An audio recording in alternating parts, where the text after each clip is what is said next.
Et salut tout le monde, j'espère que vous allez bien. On se retrouve comme d'habitude pour le Okactu l'épisode 4, si je me trompe pas. Un mois déjà. Et ouais, déjà un mois. Un mois. Et ça passe vite, mais pas non plus dans le bon sens qu'on voudrait. C'est passé tellement de choses que... Voilà. Du coup, je suis Fuse et aujourd'hui, comme d'habitude, je suis accompagné de mon compère Daimon. On va vous faire juste un petit sommaire avant de lancer l'introduction. De mon côté, je vais vous parler du coup des nominés au GOTY pour les Games Awards. En même temps, les nominés aussi du Best Fighting Game. J'aimerais parler un petit peu de ces deux trucs-là parce qu'il y a une petite polémique aussi au niveau des GOTY.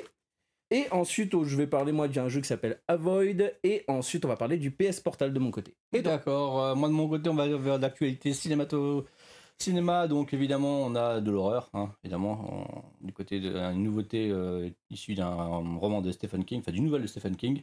On va parler également de la série Dune, qui vient de commencer, premier épisode. Et du côté des jeux vidéo, on va parler évidemment d'un jeu qui me tient extrêmement à cœur.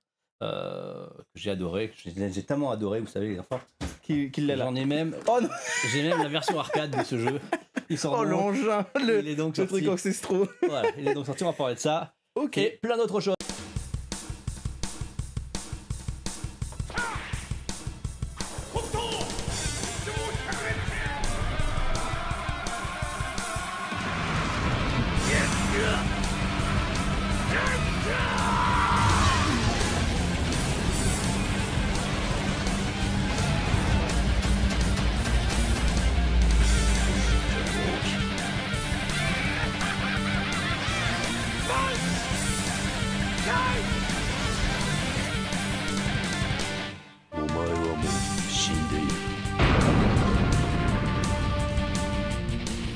Allez, c'est parti. Je commence cette fois-ci ?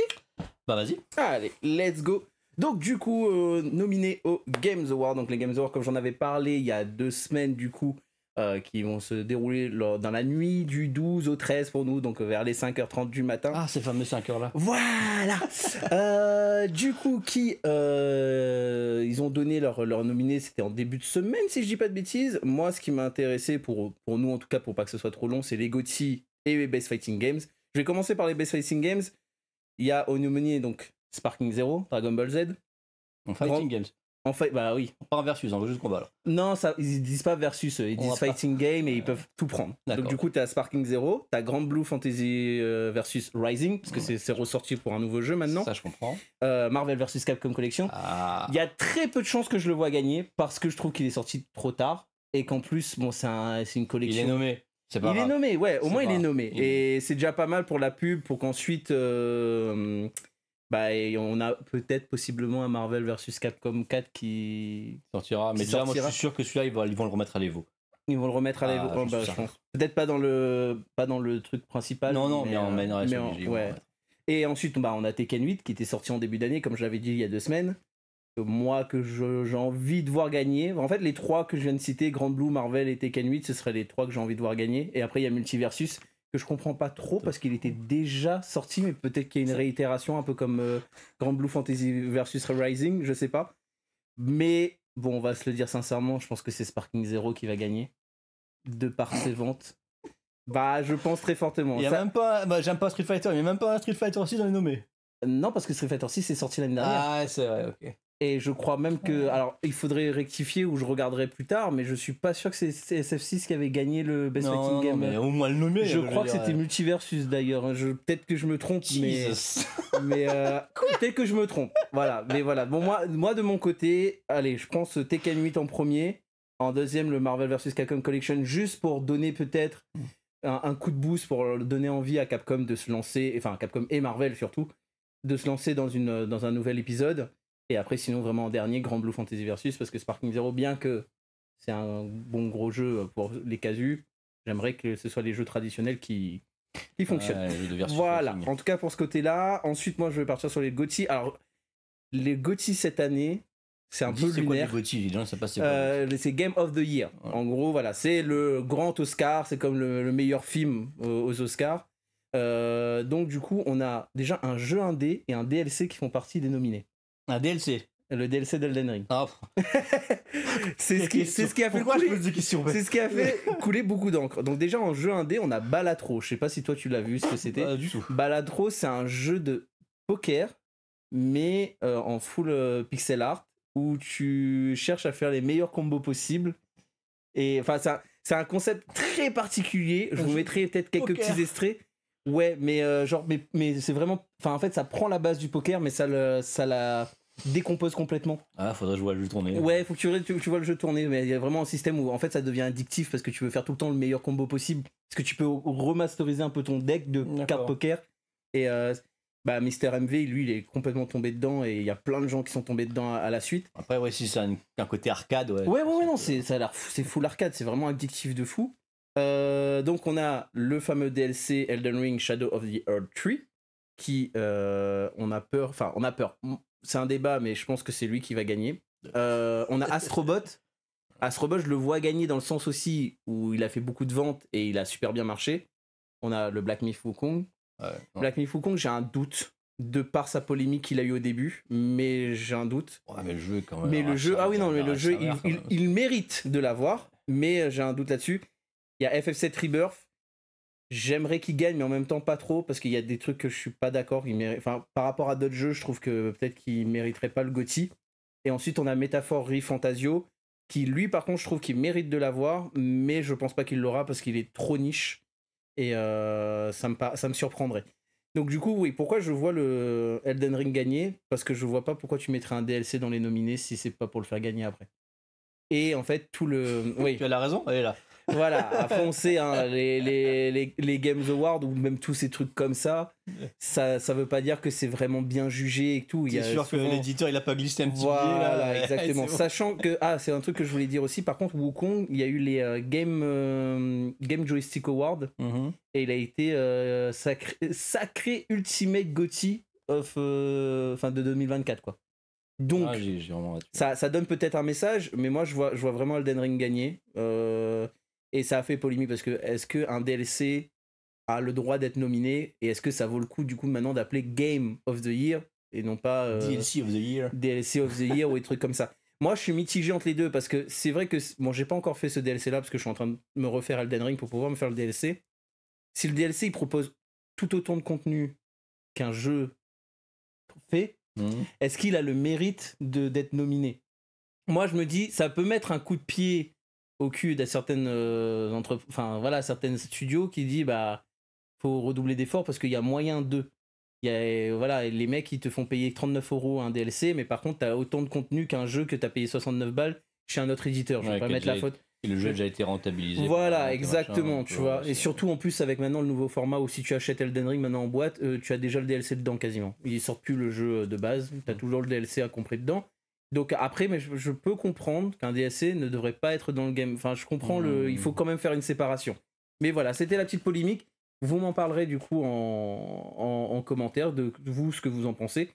Moi, je pense que j'ai envie qu'il soit là quand même. Je suis content qu'il soit là parce que ça donne un coup de pied au cul à d'autres studios, je pense, pour le travail sur un DLC que tu dois apporter, je pense. Ouais, les tarifs qu'on paye, c'est normal. Oui, voilà.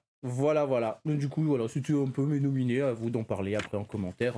On vous répondra, bien évidemment. À toi.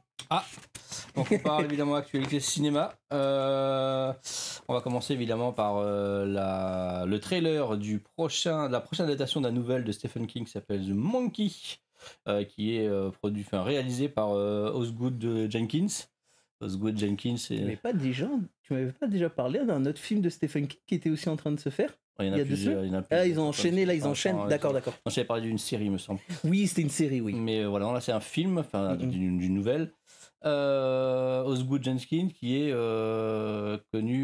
très connu dans le monde de l'horreur, surtout récemment, pour son film Longleg.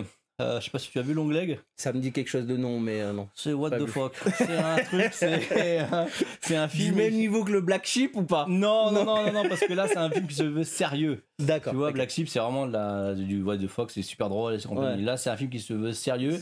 Il y a Nicolas Cage dedans.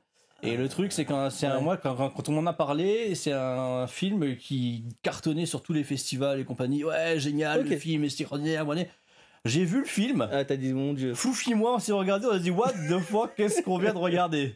C'est pas un mauvais film, mais bon voilà, je ne m'attendais pas, voilà, ça ne me plairait pas tout le flanc qu'il y a autour. Oui voilà, c'est peut-être surestimé. Voilà. Là par contre, The Monkey, on a quand même une nouvelle de Stephen King et on a James fucking Wan à la production. Ah bah oui, là par contre c'est quasiment, tu peux y aller les yeux fermés quand tu vois ce nom-là. James Wan, voilà, vous savez que le film va être propre, même s'il est qu'à la production, généralement ça va être propre. Hein, tous les films qu'il a produits récemment, Megan et compagnie, c'est peut-être pas des chefs-d'œuvre, mais c'est quand même propre. Et ça revient très bien. Ah oui, il est pas à la réalisation du coup. Et le Monkey, de quoi ça parle en fait, c'est, sans vous spoiler, c'est un Black Note, enfin un Death Note, pardon. Ah ok, d'accord. Avec un petit singe qui tape des cymbales. Ah, je vous en dis pas plus. Là, c'est juste qu'il tape et. Non, je vous en dis pas plus. Je peux pas vous spoiler, je vous en dis pas plus. Bon, j'essaierai de pas mettre de trucs compromettants sur le trailer, alors j'essaierai de faire attention, mais bon, j'avoue que moi je ne connais pas. Vraiment, ça va, ça spoil pas trop. Non, ça spoil pas trop. D'accord, ok. Ça va être bien sympathique. Ok. On a évidemment le 6 décembre également la bande-annonce qui est sortie cette semaine pour un film que j'attends beaucoup, même si ça reste une grosse série B. D'accord. Il y a Franck Grillo dedans, Franck Grillo qui est un acteur que j'aime beaucoup, qui est un acteur de série B, certes, mais c'est un acteur que j'affectionne vraiment parce qu'il a longtemps postulé pour être le Punisher. Il aurait fait un Punisher extraordinaire, il l'a jamais fait parce que évidemment Marvel ce sont des voilà. Et il aurait été extraordinaire en Punisher. Et donc il y a un nouveau film qui sera avec lui là, le 6 décembre, qui s'appelle Werewolf, loup-garou. Ah d'accord, oui. Non, je te parle pas de l'adobe de Netflix. Non, je pensais à autre chose, je pensais au jeu Fable. Mais parce que ça avait un sous-titre presque pareil. Mais Werewolf Among Us. Voilà, ouais. Non, c'est pas ça. En fait, l'histoire, c'est ils ont fait un truc, ils ont fait la purge. Ah oui, ça je connais. Avec des loups-garous.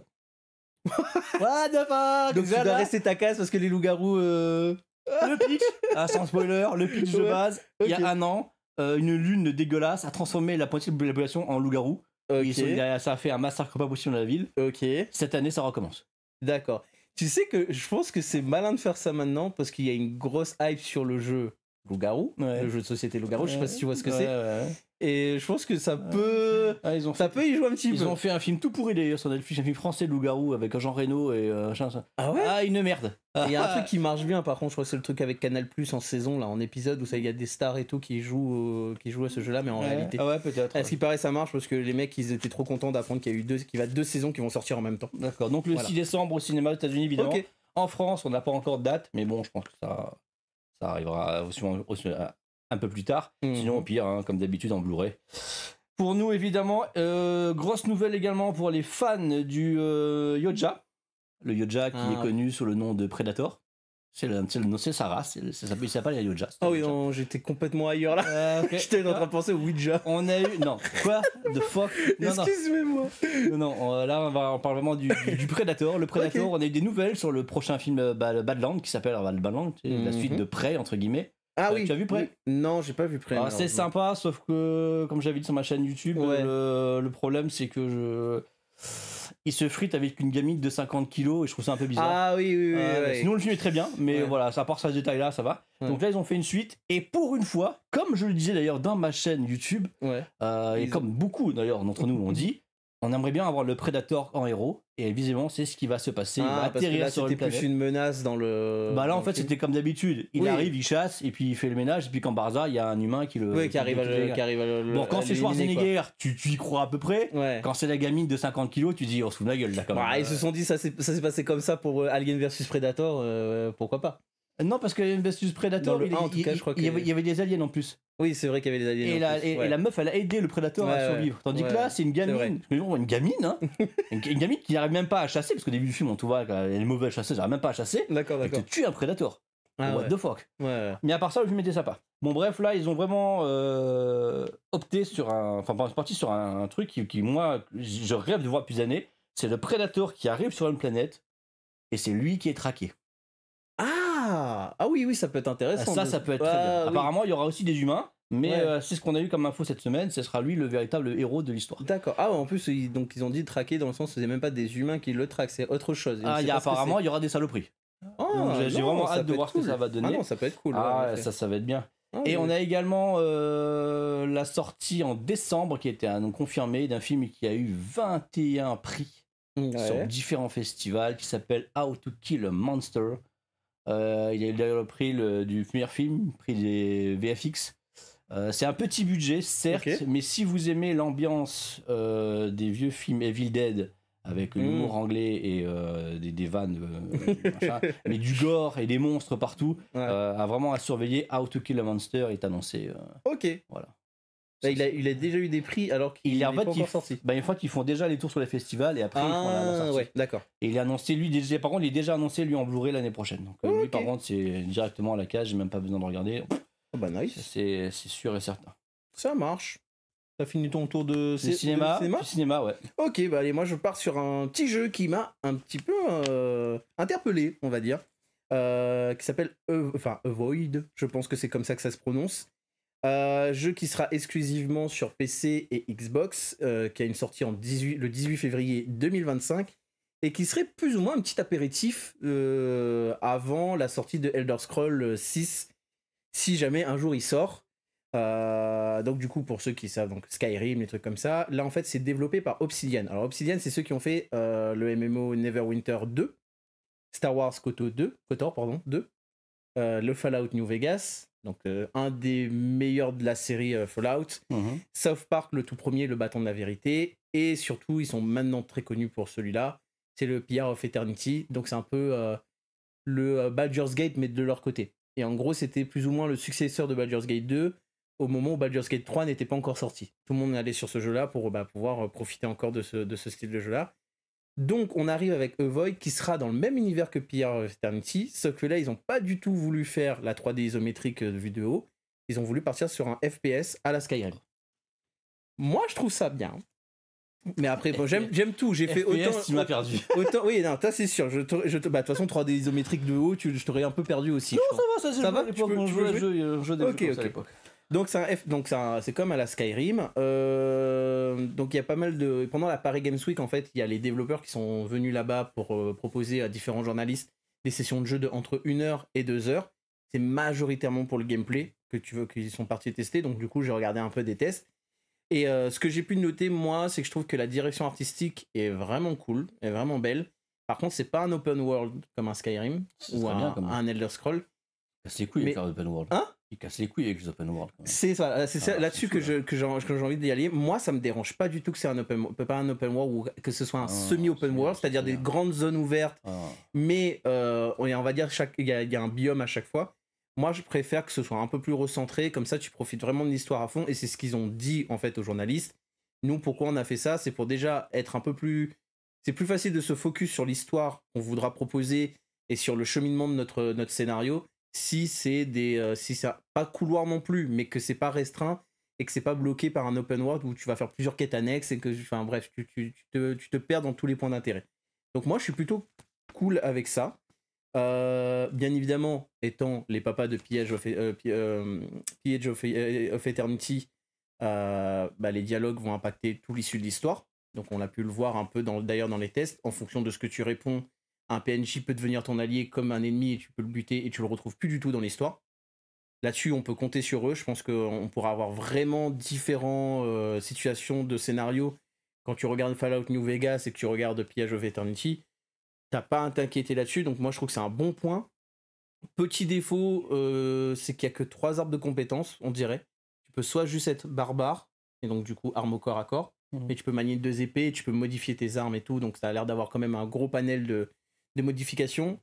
Ranger, donc attaque à distance, flingue, balance des grenades électriques, des trucs comme ça. Moi je pense que ce sera mon style de jeu. Il veut la coque. Moi j'aime bien jouer les personnages à distance. Il zone. Oh le bâtard. À part sur Dark Souls, j'aime bien jouer les grosses épées à la guts. Du coup le troisième c'est mage, du coup. Et même si vous commencez barbare, vous pourrez plus tard, il y a moyen de réinitialiser ses points ou de remodifier son arbre de compétences, et donc du coup tu peux changer un peu comme tu veux, ils ont dit. Ça c'est cool, à voir s'il y aura un peu plus d'aspect de build qu'on pourra créer différemment. Mais c'est un truc que j'ai bien aimé. Leur système de combat est systémique, ils appellent ça. En gros, tu pourras jouer avec les éléments. Par exemple, des ennemis qui se baladent dans l'eau, ça a toujours existé. Dans BioShock, il y avait déjà ça. t'as des ennemis qui balancent dans l'eau, tu balances une grenade électrique ou un pouvoir électrique, ça les électrocute tous. Donc c'est vraiment, il te force à utiliser l'environnement à chaque fois des zones de combat à ton avantage, parce que sinon tu peux très vite te faire submerger. Et aussi, t'as toujours un allié avec toi que tu peux commander, lui demander de faire une attaque spéciale, des trucs comme ça. Donc c'est vraiment le truc qui va rendre le jeu rapide, entre guillemets, parce que sinon ce sera comme Skyrim, donc il faudra vous attendre à des attaques mollassonnes quand tu joues le barbare, t'es avec ta hache, bon t'as beaucoup d'inertie quoi, c'est vraiment très... Il faut aimer, si vous avez aimé Skyrim, ou les jeux en tout cas de Elder Scrolls, vous allez pas être dépaysé, vous allez aimer. Par contre, ceux qui vont découvrir ce style de jeu-là par Void, ça, voilà, c'est ça, ça peut les déranger parce qu'ils vont se dire, on est en 2024, ça fait très 2005 quand même le gameplay, donc il faut être au courant pour ce truc-là. Et après, tout ce que j'avais noté, ça c'était vraiment le seul défaut pour moi, c'était les combats mollassons. Mais tout le reste a l'air d'être vraiment sympa. Animation faciale peut-être pour les discussions, c'était pas ouf. Mais l'animation des sorts et des effets élémentaires qui peuvent apparaître était plutôt cool. Donc moi je vous conseille de checker si vous êtes fan de Elder Scrolls. En attendant que le 6 il arrive, Void, si vous avez un PC ou une Xbox, ça peut être tentant de vous lancer dessus quoi. Voilà. Okay. Actu jeu, moi de mon côté évidemment, comme vous l'avez vu dans l'intro, on va parler évidemment de Marvel vs Capcom. Si vous saviez comment ça a été dur de l'avoir, comment ça a été long. Parce qu'à un moment donné, le jeu, si t'as pas une version arcade comme moi, ou une Dreamcast qui fonctionne, avoir une Dreamcast qui fonctionne encore aujourd'hui, c'est compliqué parce que les lentilles étaient tellement fragiles que c'était compliqué. Ils ont sorti des versions PS3 à l'époque, mais le portage n'était vraiment pas ça. Il y avait des trucs que tu peux plus faire. Pour ceux qui jouaient un petit peu, par exemple, tout ce qui était le dash de Magneto, c'était un cauchemar. Ça fonctionnait pas très bien. C'était bien pour les casus, qui devraient ça. Ils voyaient pas trop le input lag, les trucs comme ça. Si t'as joué à la version d'origine et que on monte ça après, c'est compliqué. Donc le jeu, évidemment, pour des questions de droit, a disparu pendant presque 15 ans, 20 ans, je sais même plus. Je crois que c'est 20 ans, parce que, alors pour ceux qui ont pas peur de l'anglais, je vous conseille la chaîne de Maximilian Dood. Et lui, ça a été un gros ferveur de combat pour ça. Il s'est battu très très très longtemps, surtout qu'en plus, il a des grosses connaissances chez Capcom et chez Marvel pour ça. Et non, je crois que c'était 20 ans. Ils avaient lancé. Quand il a appris la nouvelle chez Nintendo, quand il a vu le Nintendo Direct, il était en chien là. Il a dit ouais. Tool and ground farming. Seven arcade games featuring Marvel and Capcom characters are fighting their way onto Nintendo Switch as one collection. What? Flash in X-Men vs. Street Fighter. What's up? Duke it out in Marvel vs. Capcom 2: New Age of Heroes. Take down the Kingpin in the beat-em-up side-scroller The Punisher, and more. Il a pété un câble. Je vous laisse regarder la réaction, c'est incroyable. J'essaierai peut-être de le mettre, mais c'était... Ils avaient lancé un hashtag Free Marvel 2, je pense. Oui, voilà, c'est ça, ça avait super bien marché son truc. Enfin, le jeu est sorti. En version physique, parce qu'en version digitale, ça fait un bon moment déjà. Ça fait 2 mois, je crois qu'il est sorti. Mais évidemment, moi j'attendais la version physique, j'aurai la mienne, je pense. Mais pas de version physique PS5, que PS4 et Switch. C'est PS4, c'est PS4 Switch. C'est pas très grave. Oui, mais bon, j'aime bien, moi, je préfère le côté PS. Bon, bref. Ça, c'est mon petit côté pinaillage. Sur la compile, évidemment, vous allez retrouver pas que Marvel vs Capcom 2, vous allez retrouver les titres phares de la licence de Marvel et Capcom. Donc, vous allez retrouver le premier X-Men, vous allez retrouver X-Men Street Fighter, vous allez retrouver X-Men versus Marvel vs Capcom, vous allez retrouver également. Il y a le jeu Punisher dedans. Le jeu Punisher qui était un beat'em all, qui était un des meilleurs beat'em all qui ait jamais été fait. Je vous invite vraiment, si vous êtes fan des jeux old school, à jouer à ce jeu. Vous allez voir que c'est tout un monde différent par rapport aux versions qui sont sorties après. Même Marvel vs Capcom 3, on est vraiment à des années-lumière. Et si vous êtes intéressé par ce jeu, je vous invite à suivre la chaîne de Justin Wong qui fait souvent des vidéos. Il a d'ailleurs terrorisé Internet entier depuis la sortie du jeu. Il y a des gens qui ont demandé à se faire rembourser le jeu tellement il les a massacrés. Refund the game. Mais est-ce qu'il joue toujours très loin en mode Non, le pire c'est que là en fait il prend. C'est pas Chris. Il y a un américain qui s'appelle Chris. C'est quelque chose. Non. Avec Morrigan. Non, Justin Wong il sait jouer et quand il joue, non seulement il prend même pas des top tiers. Ouais, non, il prend pas Utopia. que les Wolverine, loot. Tornade et. C'est qui son troisième perso? Ça dépend. Ça dépend. Je sais que c'est Wolverine, Tornade. Mais il joue avec tout le monde dans le casque, donc il s'en fout. Ouais. Mais en ce moment, là, il prend que des lotières, les personnages les plus faibles du jeu. Et il défonce Et tout le monde. il rince tout le monde. C'est un truc de malade. Vraiment, c'est pour moi, c'est très important parce que c'est vraiment les jeux avec lesquels j'ai grandi. Hein. J'ai passé énormément de temps. Je passe d'ailleurs un bonjour à Yannick, Jérôme et toute la compagnie sur lesquels. Vous avez on a dosé ad dosé vitam aeternam. La haine dans les chaumières, elle vient de là, cette expression. Ah, d'accord. On a vraiment joué à ça et c'était vraiment très très bien. Nous, on aura la version physique sous peu. Donc si ça vous intéresse, vous pouvez passer par nous pour la récupérer. On a quelques pièces. Voilà, de ce côté-là pour Marvel. J'ai également une deuxième news qui m'a évidemment parlé directement au cœur. On parle évidemment d'un jeu type arcade. Donc d'où le truc là où c'était pour Marvel vs Capcom. Ça c'est Marvel, c'était Marvel. Ça c'est une carte mère Naomi, monsieur. D'accord. C'est l'équivalent d'une Dreamcast. Ah oui, en plus c'est marqué mais Naomi. oui. C'est là. Ça c'est une robe. C'est pour la borne du coup. Ça c'est le jeu, ça c'est pour une bande. Voilà, d'arcade. c'est ça, ouais. C'est un truc que j'ai depuis 25 ans, je crois. Oh boy. Bon, voilà. Et non, là je te parle d'un jeu qui va sortir. Et ça sortira évidemment en DLC. Ça sera pas en DLC, en version digitale. Ah d'accord. C'est un jeu type arcade avec Art the Clown. Non. Ils ont déjà lancé le merch. Et ils ont fait un beat'em all. Ah bah oui, mais tu m'étonnes. Donc tu avances, tu frappes, jouable à 4. Il n'y a pas l'air d'avoir beaucoup de coups, mais c'est ultra gore. Il y a un personnage évidemment fun que j'adore, Art the Clown. Et il sort. C'est quoi les trois autres persos du coup? Tu joues tout le temps Art the Clown? Non, tu as la. T'as pas vu les films? Non, j'ai pas vu les films. Donc t'as des personnages du film, t'as la gamine qui l'accompagne, des autres personnages. Enfin, je veux pas te spoiler parce que. Ah oui, non, mais c'est vrai qu'il a l'air d'avoir plusieurs. Pour avoir vu, bah du coup, vu que c'est moi qui fais les montages, quand j'ai fait le trailer de Terrifier 3, j'ai regardé le trailer de Terrifier 3, il y avait l'air d'avoir d'autres personnages en plus que de Art quoi. Que de Art. Donc c'est vraiment sympathique. Ok. Ça c'est du côté jeux vidéo pour la semaine. D'accord. Je termine du coup, et après comme ça tu finis. Donc moi après, côté tech maintenant, avec la PS Portal, qui a une grosse mise à jour, qui ne servira à rien je pense à la réunion, mais je veux en parler quand même, parce que c'est un peu c'est la grosse nouveauté de la semaine. Donc pour ceux qui ne connaissent pas, le PS Portal, à la base c'était du coup c'est pas une console portable, c'est un gadget de PlayStation qui permet le Remote Play. Donc c'est en fait lorsque vous avez votre console PS5 qui est en veille, vous pouvez du coup avec votre PS Portal, si vous avez le Wi-Fi déjà, il faut avoir un bon Wi-Fi pour le PS Portal, et votre PS5 qui est soit connecté à la Wi-Fi mais très proche ou câblé, et vous pouvez en fait jouer au jeu de votre PS5 directement sur cet apport portable, on va dire. Je vais dire console portable même si c'en est pas une, parce que c'est ça qui a été le gros problème de la PS Portal au tout début de sa commercialisation. C'est qu'il y avait une mauvaise communication dessus. Tout le monde a cru que c'était une Switch. Et en fait, c'était pas le cas.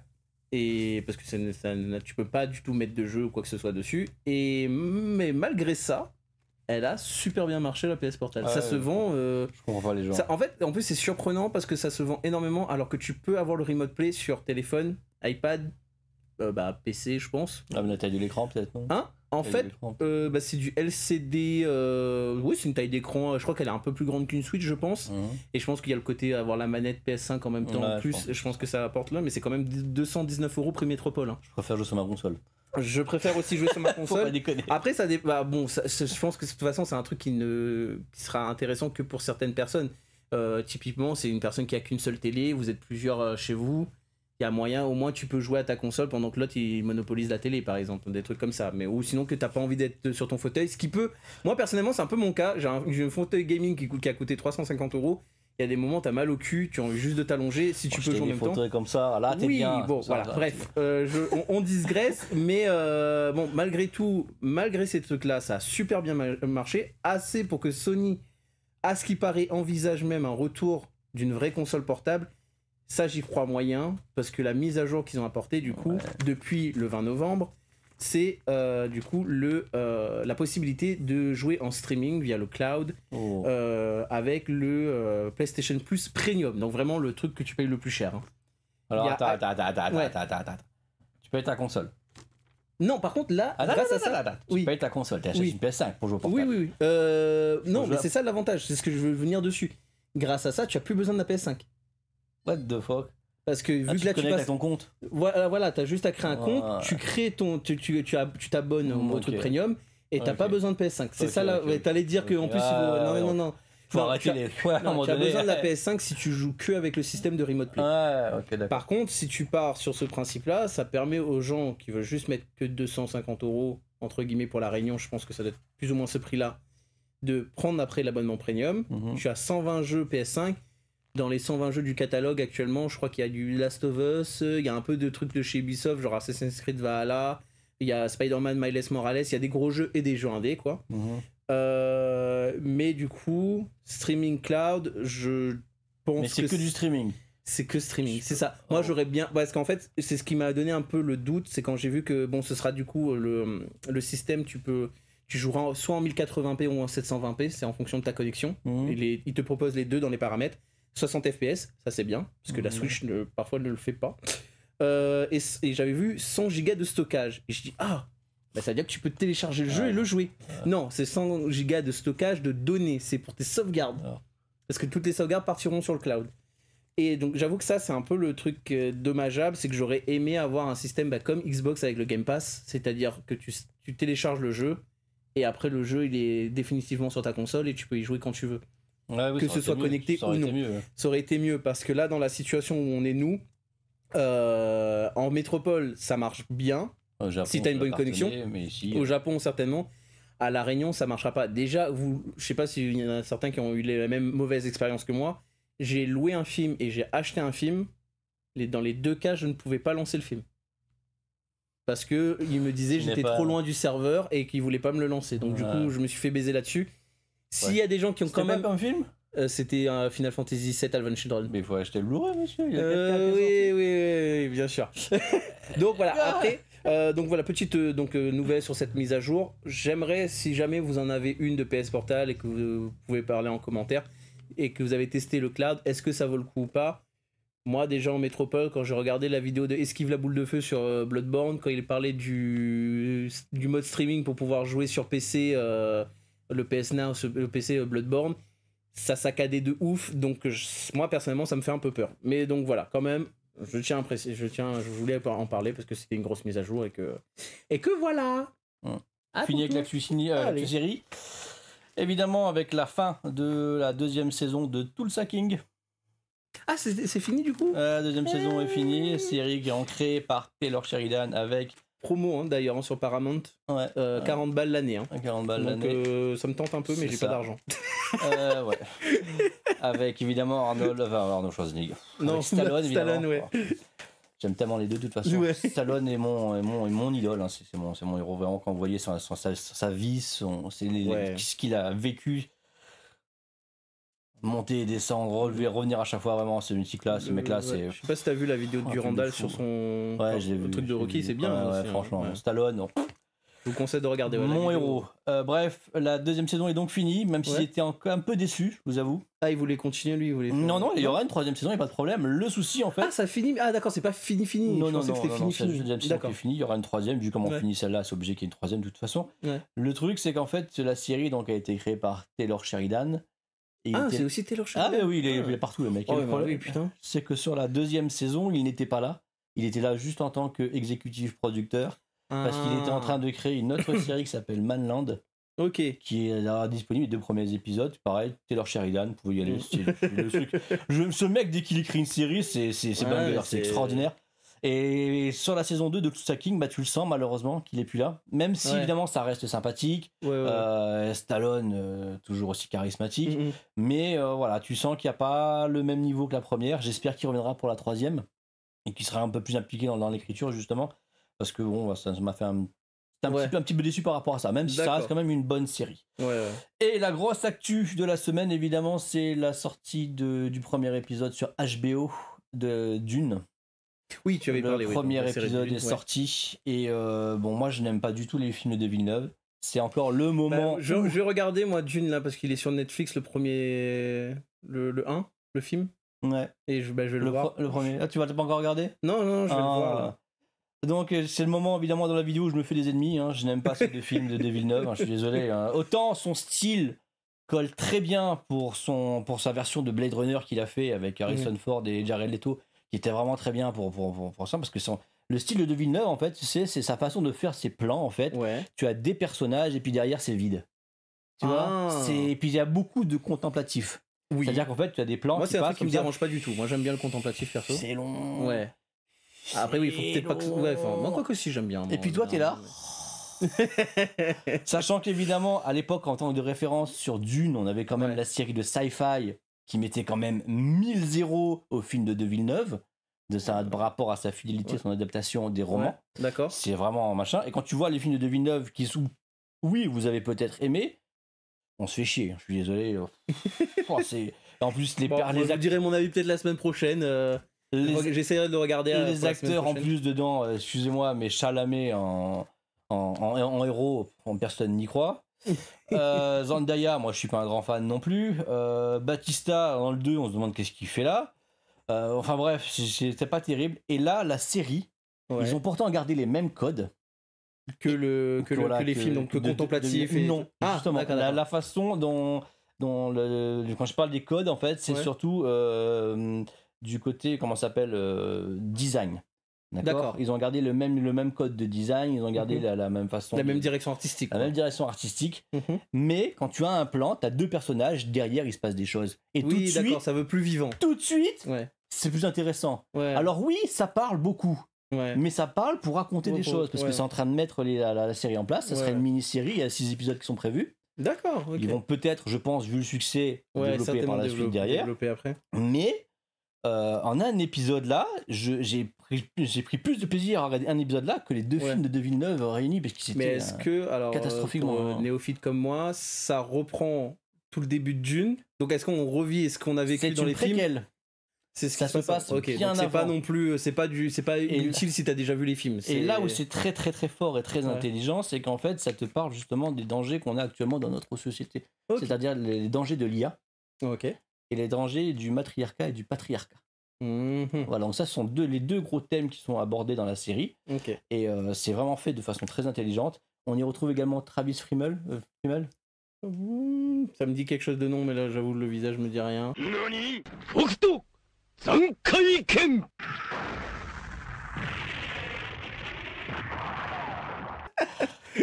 Ragnar. Voilà. D'accord, bah voilà, fallait commencer par là. Qui joue un personnage évidemment assez mystérieux, je vous laisse découvrir. La série Dune, pour moi, pour un premier épisode, en tout cas, il est validé. HBO Max, alors cette fois-ci. Validé à 100%. C'est... Ok, bah peut-être que je regarde. Ah non, j'ai pas HBO, mais bon, j'essaierai d'avoir, peut-être. On verra.